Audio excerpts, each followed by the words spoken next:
오늘 읽은 요한복음 21장 말씀을 중심으로 우리에게 주어진 베드로의 미션이라는 제목으로 함께 말씀을 나누고자 합니다. 예전에 어르신 목사님께서 하신 말씀이 있습니다. 교회를 어지럽히는 건 초신자나 새신자들은 할 수가 없다. 그래서 중직들이나 열심을 낸다고 자신하는 사람들이 교회를 어지럽히지, 새로운 사람, 그 다음에 초신자들은 그런 거 모른다. 실제로 주변에 어려움을 겪고 있는 교회들을 보면 그 문제의 중심에 누가 있느냐? 목사, 장로, 권사, 집사들이 있는 거예요. 그죠? 우리 세율이가 떠들기는 해도 교회 분란을 일으키지는 않습니다. 경훈이도 마찬가지고 세율이도 마찬가지고요. 떠들고 그래도 그와 마찬가지입니다.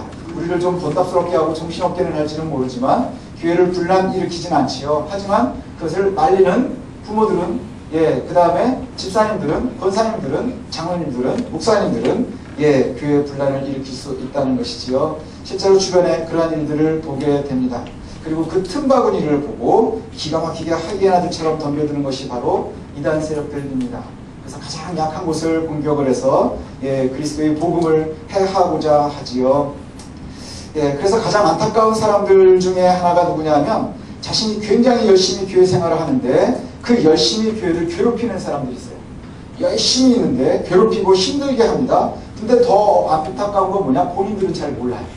본인들은 잘 모르고요. 그냥 스스로의 기준과 스스로의 의의에 갇혀서 최선을 다해서 공동체를 섬긴다고는 하는데 그것이 교회를 어지럽히고 공동체를 망가뜨리고 병들게 하고 미움 가운데 있게 하고 하는 일들이 있다는 것이죠. 우리가 살펴보고 있는 주인공 베드로도 아마 요즘에 교회를 다녔다고 하면 꽤나 교회를 힘들게 했을지도 모릅니다. 왜냐하면 오지랖이 엄청 넓잖아요. 그죠? 우리가 계속 오지랖 얘기를 하죠. 오지랖이 엄청 넓습니다. 최선을 다하고 열심을 다하는 오지랖입니다. 그리고 스스로 열심을 다하지만 정작 자신이 뭐 하고 있는지 잘 모를 때가 많아요.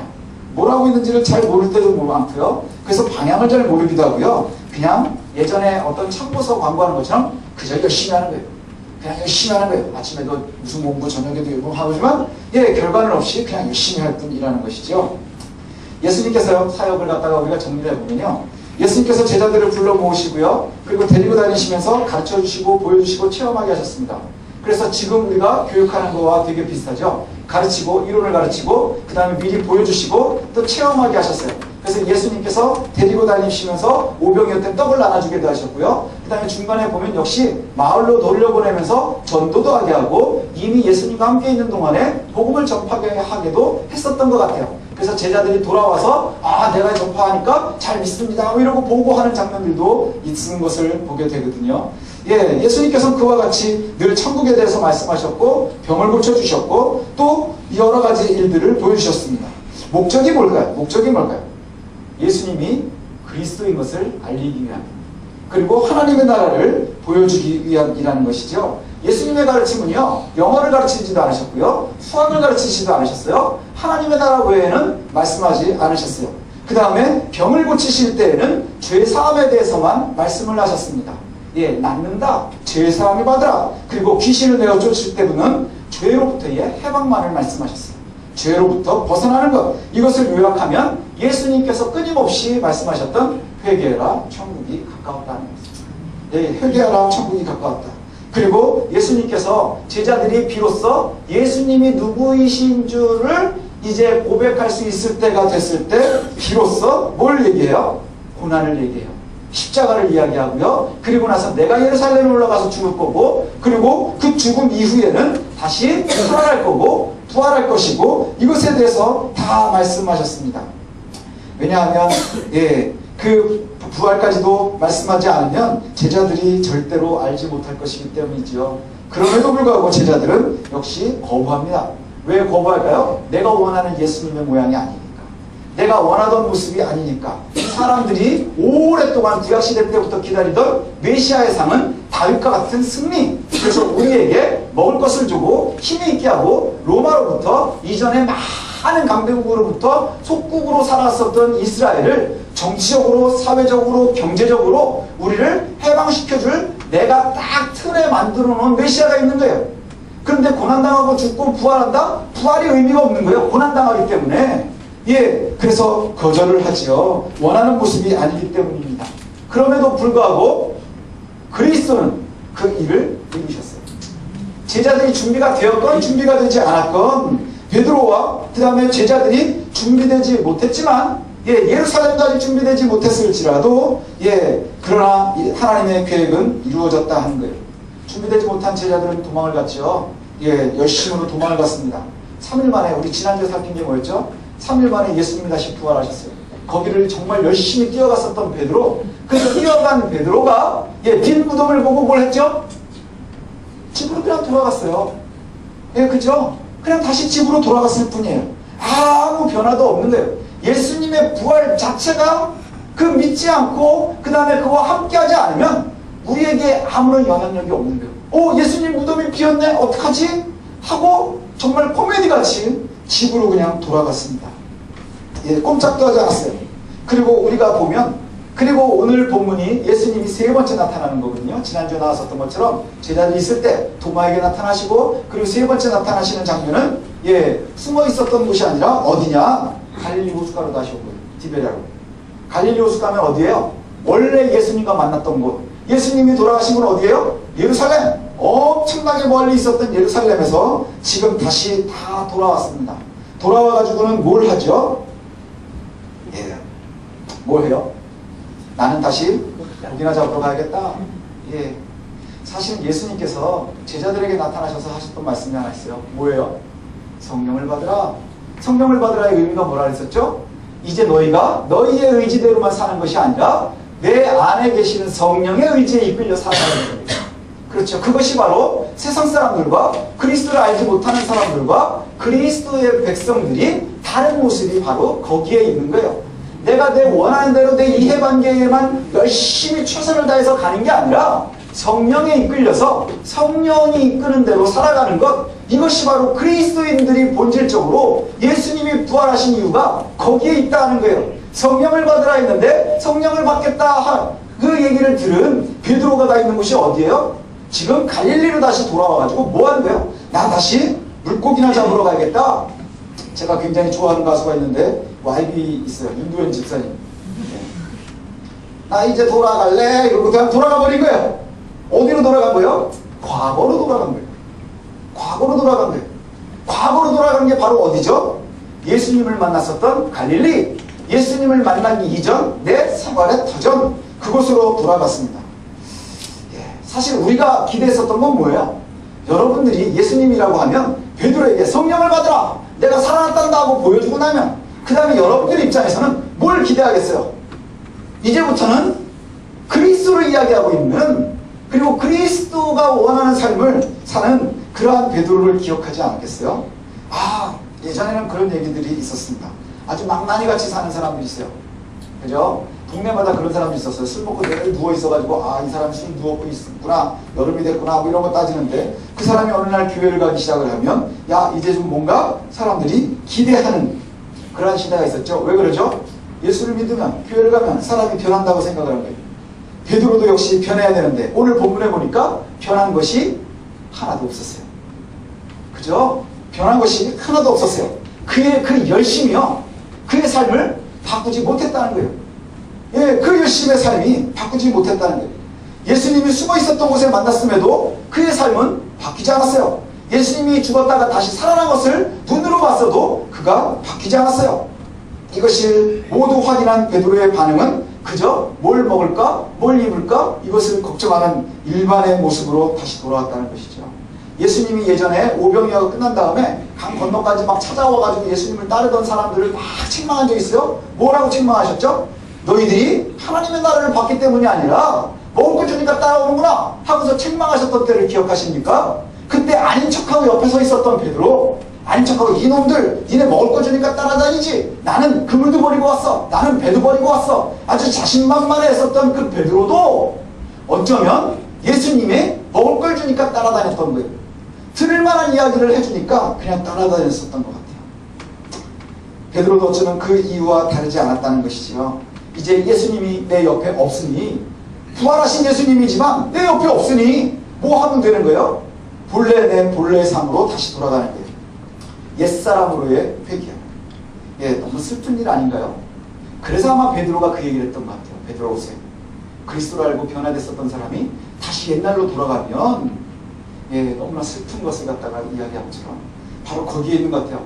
본인이 그 경험을 했었던 것 같죠. 이제 예수님이 없으니 이전의 삶으로 돌아갑니다. 밤새 그물을 던졌어요. 고기는 역시 잡히지 않았습니다. 근데 해변가에 누군가가 와서 서 있는 거예요. 해변가에 누군가가 와서 서 있고, 그리고 나서는 고기가 좀 잡혔니? 라고 물어보니까 예, 하나도 안 잡혀요! 뭐 이런 거예요. 그랬더니 아마 왼쪽에다가 이렇게 하고 있었나 봐요. 오른쪽으로 그물을 던져보십시오. 배가 얼마나 큰 항공모함만 했는지 모르겠지만 여러분들도 한번 생각을 해서요. 보트를 이렇게 접고 나가가지고 예, 오른쪽하고 왼쪽하고 다른 바다예요? 오른쪽하고 왼쪽하고 다른 바다예요? 여러분이 한번 생각해 보세요. 우리 교회만한 배라면 어마어마한 큰 배겠죠? 예, 이거보다는 훨씬 작았을 거라고 제가 확신을 합니다. 예, 그런데 예, 방금 아멘 하신 분인데 그런 걸 확신합니다. 예, 근데 이 배가 이만한 배에 왼쪽으로 그물을 막 던지는데 밤새 하나도 못 잡았단 말이에요. 그럼 오른쪽에 던지면 배 잡히는 게 말이 돼요? 안 되죠. 예, 그런데 예, 왼쪽에 안 됐니? 그럼 오른쪽에 한번 던져볼래? 그랬더니 갑자기 그물이 터지게 잡혔다는 거예요. 예, 이런 경험을 한 적 있잖아요. 언제 했죠? 예수님을 처음 만날 때. 예수님을 처음 만날 때 깊은 곳을 한번 가볼래? 해가지고 가가지고 베드로가 그때 뭐라 했어요? 우리가 밤새 헛수고를 했지만 주님 던지라고 하니까 한번 던져보겠습니다 하고 던져서 어마어마하게 많은 배 2개에 걸쳐서 다 구들어야 될 만큼 걷었다는 거예요.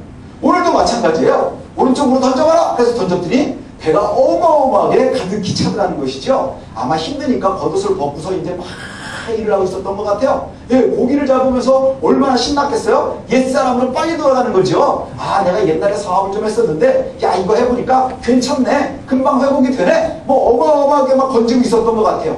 예, 그 아까 얘기해준 사람이 누군지는 관심도 없는 거예요. 그저 어디에 내 시간이 중복되어 있는 거예요. 물고기에 아주 예민한 거예요. 물고기 잡는데 아주 예민하게 있어요. 그리고 나서 물고기를 막 잡고 있는데 옆에 있었던 사람이 갑자기 주님이신 것 같아. 주님이신 것 같아 하니까 갑작스럽게 베드로가 겉옷을 입더니 물에 풍덩. 여러분 그러면 안 됩니다. 죽습니다. 예, 풍덩. 그러면 수영을 엄청나게 한 것 같아요. 예, 엄청나게 해가지고 왔대요. 한 90m 정도 떨어진 데를. 예, 수영을 해가지고 주님 앞에 온 거예요. 이 열심은 사라지지 않았어요. 그죠? 인성은 변하지 않았는데 사람은 변하지 않는다. 예, 내 속에 그리스도를 만나고 못 만나고 이걸 떠나서 열심은요 누구나 다 할 수 있어요. 뭐 때문에? 예수님과의 의리 때문에, 인간관계 때문에, 그리고 사람이 사람을 좋아하는 것 때문에 엄청나게 열심히 수용을 해가지고 예수님을 만났다는 거 아니에요. 그 오지랖은 변하지 않아요. 저 같으면 그러면 겉옷이라도 두고 갖고 와라 이럴 텐데 그 정신이 없는 거예요. 아무 생각 없이 겉옷을 입고 예수님께 오는 거예요. 저기 예수님 계시다. 그 말에 그냥 뛰어내렸답니다. 거기에 예수님이 이렇게 불을 펴놓고 이제 계시는 거거든요. 오늘 이야기가 이제 거기에 불을 펴놓고 계시는 거예요. 떡도 있고 이제 생선도 조금 있고 니네가 잡은 거 있지? 그것 좀 갖고 와봐라. 그러니까 그제서 이제 그물을 갖다가 입주로 얻었더니 153마리가 잡혔다는 거 아니야. 그래서 모나미 253이 되게 중요한 거예요. 예, 모나미 253이 거기서 가지고 온 얘기랍니다. 예, 그래서 153마리나 딱 잡았답니다. 옛날에 이거 시험도 많이 봤어요. 몇 마리냐? 모르셔도 돼요. 근데 예, 우리가 오늘 기억해야 될 건 뭐냐? 아까도 잠깐 말씀드렸죠. 예수님을 처음 만났을 때하고 지금하고 상황이 다르지 않아요. 그죠? 갈릴리 바다였어요. 예수님을 처음 만났어요. 예수님께서 말씀을 전해주시고 깊은 데로 가서 그물을 던지라 믿음으로 건졌을 때에 예수님께서 예, 많은 것을 거두게 하셨어요. 그런데 그때 예수님이 하신 말씀이 뭐예요? 내가 이제부터는 그냥 사람 낚는 어부가 하겠다. 더 이상은 물고기 잡는 어부가 아니라 사람 낚는 어부가 되어야 할 것이라 이 얘기를 듣고 베드로가 그물을 버렸고 배를 버렸고 예수님을 따라다녔어요. 그리고 최선을 다해서 열심히 3년 동안 먹고 입고 자고 행하고 보고 듣고 뜯고 느끼고 맛보고 다 했어요. 그 모든 걸 다 한 후에 3년 후에 예수님은 당신이 말씀하신 대로 죽으시고 고난당하시고 부활하시고 다시금 그 이루시기 했던 3년 동안 가르치신 모든 것을 다 이루셨어요. 그런데 어디에 와 있는 거예요? 제일 처음 똑같은 장소에 똑같이 있는 거예요. 똑같이 있는 거예요. 그리고는 똑같은 일을 또 겪어요. 그물을 딱 겪습니다. 그리고 나서는 예수님 앞에 서 있는 거예요. 제자들의 마음이 어떨까요? 여기에 보면 예수님이 누구신지를 알아서 아마 변화된 예수님의 모습이니까 예, 이게 긴가민가 하지 않았겠어요? 아마 제가 죽었다가 다시 살아나서 와도 저게 진짠가 아닌가 이러고 있지 않겠어요? 예, 여기 성경에 보면 누구도 주님이 누구냐고 묻는 사람이 없었대요.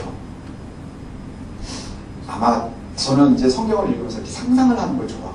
상황을 상상을 하는 거예요. 왜 소설도 막 빠져서 읽으면 거기에 막 몰입되면 그 상황이 그려지잖아요. 여러분들 한번 그려보십시오. 예, 제 배도 홀딱 빠져가지고 이제 젖어가지고 있죠. 옆에는 배에 그 고기가 잔뜩 잡혀 있죠. 근데 이 자리가 어디선가 기억이 나. 언제가 기억나요? 3년 전에 있었던 거야. 3년 전에 있었던 그것을 다 기억을 하면 제자들은 어떤 느낌일까요? 민망함이 끝이 없을 거예요. 민망하기가 끝이 없을 거예요. 왜요? 3년 만에 예수님을 3년 전의 모습과 전혀 변화되지 못한 대로 만난 거예요. 근데 예수님은 처음 만날 때의 예수님이 아니에요. 근데 나는 처음 만날 때에 예수님을 처음 만날 때에 나와 경험도 많고 아는 것도 많아졌고 그 다음에 겪은 것도 많은데 달라진 게 하나도 없는 그대로의 모습이에요. 오히려 물에 푹 빠져서 생쥐꼴이 돼서 예수님과 함께 있는 거예요. 심지어 예수님이 이제 음식을 먹으면서 같이 함께 음식을 먹습니다. 아침을 먹을 때 얼마나 기분이 이상했을까요? 아주 민망하기가 그지없었을 거예요. 그때 예수님이 이제 가슴을 푹푹 빠는 얘기를 합니다. 찍는 얘기를 해요. 베드로에게 뭐라 그러세요? 네가 여기 있는 사람들보다 나를 사랑하니? 저는 이걸 한번 생각해 보십시오. 여기에 있는 사람들 다 누구예요? 다 제자들이잖아요. 여기에 있는 사람들보다 나를 더 사랑하니? 라고 다 물어보시는 거예요. 베드로가 그때 무슨 느낌이 들었을까요? 예수님이 왜 이 말씀을 하시는지 베드로가 알았을 것 같아요. 왜 그랬을까요? 내가 3일 만에 죽어야 돼 라고 말씀하신 적이 있어요. 주는 그리스도십니다. 살아계신 하나님의 아들이십니다. 라고 얘기했을 때 예, 베드로가 그렇게 얘기했거든요. 그랬더니 이제 내가 예루살렘에 가고 그래가지고 죽어야 될 거야. 그때 여기 있는 사람들이 다 배신할지라도 저는 주님을 배반하지 않을 겁니다. 라고 늘 자신있게 얘기했었던 사람이거든요. 예. 그런데 여기 있는 사람들보다 네가 유별나게 나를 더 사랑하니? 근데 나를 부인하고 거절했었던 건 너잖아. 너 나 저주됐었잖아. 그 말씀하시는 거예요. 여러분들의 삶이 마찬가지 아닌가요? 우리들의 삶이? 우리가 때로는 예수 그리스도를 믿고 알고 있음에도 불구하고 만날 때마다 그 다음에 경험할 때마다 어떤 차이점들이 생기죠?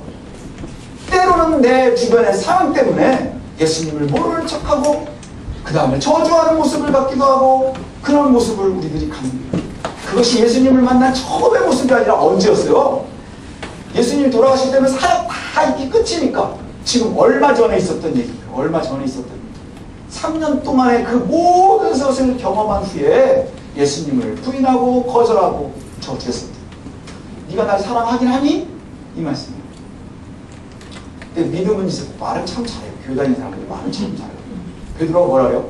내가 주님을 사랑하는 줄 주님이 아시지 않습니까? 참 뻔뻔하기가 그저죠. 근데 이 뻔뻔한 게 교회 다니는 사람들이 다 그래요. 그렇지 않나요? 저도 그렇고요. 여러분들도 그렇고요. 네, 뻔뻔하기가 그저없어요. 착각하면 달라는 게 그렇게 많아요. 예수님한테. 그렇지 않나요? 기도할 때마다 주십시오, 주십시오, 주십시오. 그게 뭐예요? 예, 할 때도 주여가 커지는 건 받을 게 많은 거예요. 알아야 될 게 하는 거예요. 지난주에 말씀드렸죠. 비 오는데 비가 그쳐야 돼요. 우리가 수영해야 되니까. 소리가 커지는 거예요. 하지만 해가 쨍쨍 날 때 수영할 땐 주님이 필요 없어요. 예, 주께서 살아가시는 줄 아십니다. 뻔뻔하기가 그지없죠. 얘기하면서 얼마나 가슴이 찔렸겠어요. 예수님이 또 뭐라 그러시냐면 그럼 내 양을 먹이라. 그리고 또 물어보셨대요. 내가 나를 사랑하느냐? 그때 뭐라 그랬어? 내가 주님을 사랑하는 줄 주님이 아시지 않습니까? 기갑니다. 내 양을 치라. 너 정말 나를 사랑하니? 3번을 물어볼 때 뭐예요? 아, 예수님이 나를 못 믿는구나. 이 정도 들지 않았겠어요. 예수님 나를 못 믿나? 아, 3번째 또 물으셨어요. 그랬더니 베드로가 고민했대요. 고민을 하면서 내가 주님을 사랑하는 줄 주님이 아십니다. 사실 오지랖이 넓어. 굉장히 정신이 없었고 하지만 정말 예수님을 사랑한 것은 거짓은 아니었어요. 베드로에게 있어서 그것이 거짓이 아니었던 거예요. 근데 우리가 아직 강하지 못해서, 성숙하지 못해서, 아직 예수님을 완벽하게 닮지 못해서 우리들이 실수하고 넘어지고 깨지고 자빠지는 거예요. 그것이 우리들의 모습이지요. 그런데 주님께서 뭐라 그러세요? 내 양을 먹이라. 그러면서 뭘 요구를 하시느냐? 우리가 이 말씀을 꼭 기억했으면 좋겠어요. 내가 젊어서는 네가 원하는 대로 다 했지.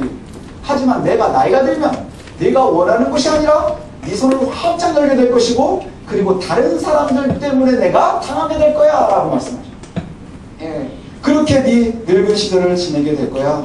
그래서 성경은 뭐라고 말씀하시느냐? 이 말씀이 예수님께서 그가 어떠한 죽음을 당할 것인가 하는 것을 알려주셨다는 거예요. 어떤 죽음을 당할 것인가 한다는 이야기가 뭐예요? 앞으로의 삶이 어떠할 것인가를 얘기하는 거예요. 어떠한 죽음을 당할 것이냐 하면 이 사람이 십자가에 달려 죽을지, 목이 잘려 죽을지, 자연사할지 이 얘기가 아니고요. 그가 어떠한 삶을 살면서 어떻게 인생을 마감할 것인가를 얘기하는 거예요. 네가 어떻게 죽음을 맞이할 거야 하는 것은 지금부터 이제 그의 삶이 죽을 때까지 어떻게 살아갈 것인가를 말씀을 하시는데, 이전과 다른 삶을 사는 거예요. 지금 예수님을 디베라 강가에서 만나고 있는 이 사람이, 베드로가, 쫄딱 젖어 있는 베드로가 이전까지는 그가 오지랖을 펼치는데 열심이었어요. 그의 성격대로 아주 열심을 했어요. 예수님과 아주 가까이에 다녔어요. 가장 가까이에서 모셨어요. 절대로 배신하지 않을 거라 그랬어요. 그나마 그래도 예수님을 끝까지 따라다녔던 것이 베드로예요. 그 베드로가 열심히 있었는데 그 열심이 무엇 때문이에요? 네가 원했으니까 한 거예요. 네가 원하기 때문에 하고 싶은 대로 했다는 거예요. 그 열심이 가짜라는 것이 아니라 내가 원하는 대로, 내가 하고 싶은 대로만 하는 거예요. 여러분, 우리의 신앙이요, 내가 원하는 대로 하는 게, 이게 베드로의 한계가 거기에 있는 거예요. 내가 원하는 것만 하는 것, 내가 하고 싶은 대로 하는 것, 이 신앙이요 벌써 여기까지의 딱 한계점인 거예요. 뭐요? 내가 최선을 다해서 열심을 낼 수는 있어요. 그러나 그 열심히 하는 게 어디예요? 내가 손해볼 때, 무서울 때, 그 다음에 겁나고 힘든 일이 생기면 잠깐 동안 떠날 수 있는 믿음입니다. 그렇지 않나요? 근데 예수님이 그렇게 말씀하세요. 이제 네 믿음을 확인해. 그리고 나서는 내 양을 먹이라, 내 양을 치라. 이 얘기는 뭐와 똑같아요? 처음에 예수님을 만났을 때 주님 뭐라 그랬어요? 사람 닦는 어부가 되라 하셨거든요. 사람 닦는 어부. 주님께서 우리를 부르시는데 여러분에게도 뭐라고 말씀하셨을까요? 처음에 전도할 때는 회개하라, 천국이 가깝다, 하나님의 나라가 있는 거예요. 그리고 이제 우리가 예수님을 고백하고 나면 뭐가 되는 거예요? 사람 낚는 어부가 되는 거예요. 사람 낚는 어부. 저와 여러분들이 사람을 낚아야 되는 거예요. 사람을 낚아오라 그러니까 이제 뭐 얘기하는 거예요? 저기 도봉역 앞에 가가지고 이러고 있다가 커피 마시고 가십시오. 요새 우리 한국교회가 다 전도가 커피 주는 거잖아요. 예, 한동안은 다른 거 줬었거든요. 휴지를 줬었는데, 예, 요새는 커피를 주는데, 예, 커피 마시고 가세요. 예, 디디고 커피. 귀하죠. 엄청나게 귀한 일이에요. 우리 그것도 못 하잖아요. 그죠? 시간이 없다. 그 다음에 뭐 이게 열매가 있을까 없을까? 예, 하지 않는 사람은요, 그게 된다 안 된다 말하지 마십시오. 우리는 말하면 안 돼요. 하지만 더 중요한 건 뭐냐? 그 열심만 있는 것이 되는 게 아니에요. 주님께서 우리에게 원하시는 건 사람 낚는 어부가 되래요. 그러면 그들의 열심이요, 사람을 낚기 위한 노력이면 괜찮은 거예요. 근데 그냥 자기의 오지랖일 수 있어요. 내가 교회 열심히 해야 되는데 내가 데려올 사람은 없으니까 커피 나눠주는 데라도 나가봐야지. 그래서 커피 나눠주는 데만 있다고 하면 그것은 네가 원하는 대로 네가 네 띠를 이고 가는 거예요. 그러나 주님이 원하시는 건 뭐예요? 성령 가운데 있어서 성령의 은혜로 그와 같이 그리스도를 따라가는 거예요. 그리스도를 따라가는 거예요. 삶이라는 무기가 우리에게 있거든요. 삶. 살아있는 저와 여러분에게는요, 삶이라고 하는 무기가 있습니다. 한국교회가 힘을 잃어가고 있는 이유는 뭘까요? 살아있는 생물과 무생물의 차이점이 있어요. 제가 옛날에 한번 말씀드렸는데, 생물과 무생물의 차이점이 뭔지 아십니까? 생물과 무생물의 차이점을 갖다가 말씀을 드리는데, 첫 번째 특징, 먹는다. 두 번째 특징, 싼다.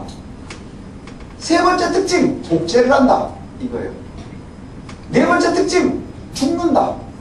성장하다가 죽어요.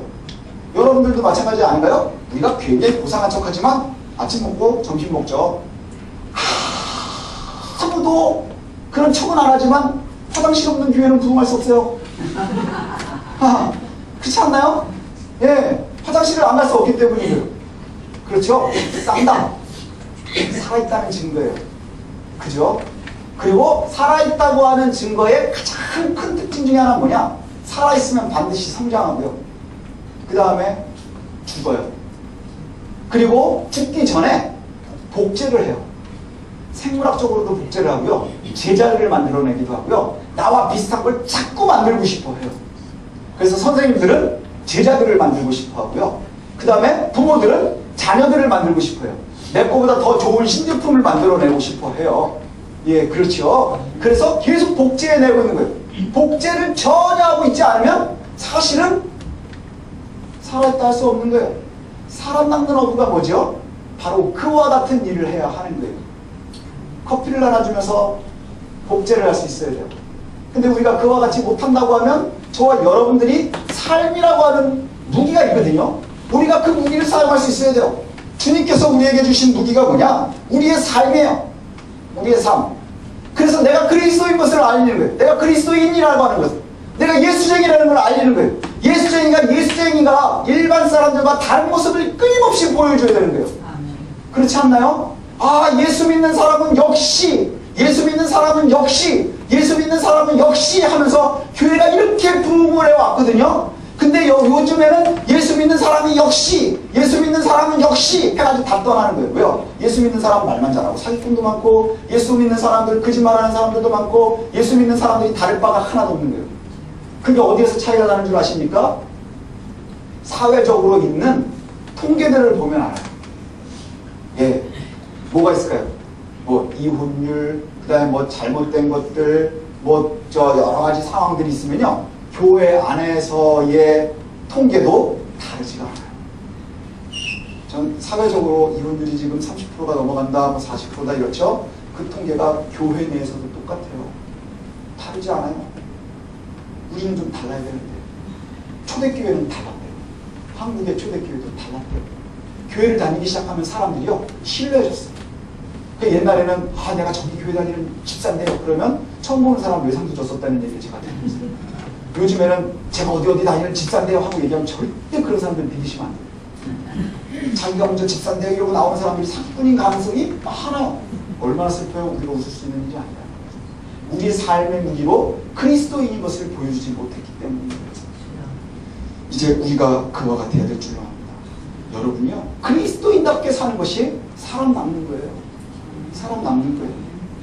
유일한 박사가 있습니다. 유한양행을 하고, 나라를 위해서 열심히 하시고, 그런데 그분이 아주 대표적인 삶을 무기로 사용한 그리스도인이에요. 그렇지 않나요? 그리스도인. 요즘에도 이제 굉장히 교회를 열심히 다니고 있는 재벌 총수들이 많습니다. 감옥에 갔다 오면서도 이렇게 성경책 들고 나오고 역시 이렇게 되는 거예요. 역시. 마음이 아프죠. 우리가 마음이 아플 수밖에 없어요. 교회가 성도들이 점점 힘을 잃어버리는 것. 왜냐? 성도들도 역시 고기를 잡는 데에만 집중하기 때문이에요. 교회 마크를 단 배를 타고 그냥 아직도 갈릴리에서 고기를 잡기. 우리가 오해하고 있는 게 뭔 줄 아십니까? 그냥 옛날이랑 바뀐 게 하나도 없는데요. 그냥 배에다가 예수호 이렇게 쓰면 내가 그리스도인이 된 줄 아는 거예요.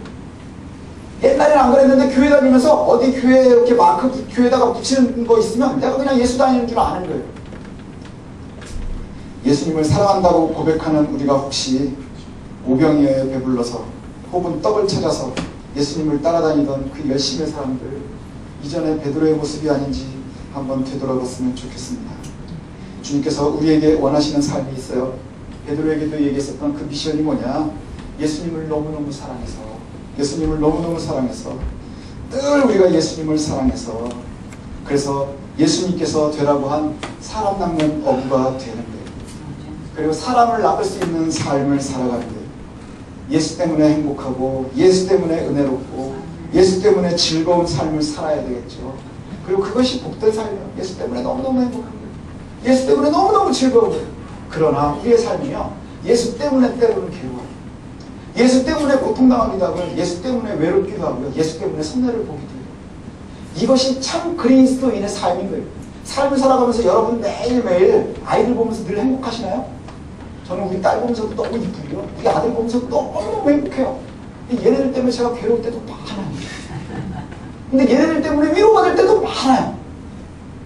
그죠? 그리스도인도 그래요. 내가 예수님 때문에 늘 행복하죠.